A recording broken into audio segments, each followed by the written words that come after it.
ខ្មែរសពនេះខ្ញុំចង់ខកណាស់ច្រើនតិចដើម្បីឲ្យ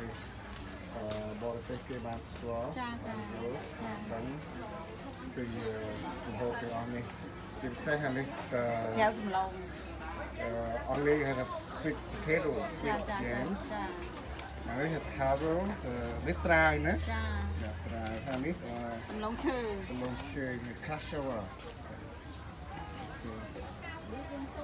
នេះពណ៌លឿងណាចាពណ៌លឿងណាពូពិសៀមៀបមកទៀតពូពិសៀមៀបមកចា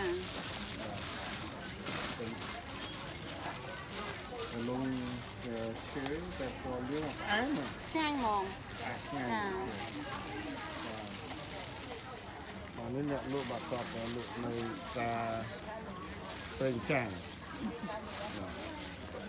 នេះក៏នំខ្មែរយើងដែរចាក់ចាំងនំចាក់ចាំងហើយនោះអាកាអូបាញ់បាវបាញ់បាវនំកោនំកោនំកោធ្វើម្ហូបខ្មែរយើងបានមាននំកោប៉ុន្តែអត់ទៅច្បាស់ទីដោយសារគាត់ចូលថងបងប្អូនដាក់ការពីសម្រាប់រុយសម្រាប់ជូលីចូលអនាម័យល្អនេះគាត់លុបនៅជិតគ្នាដែរ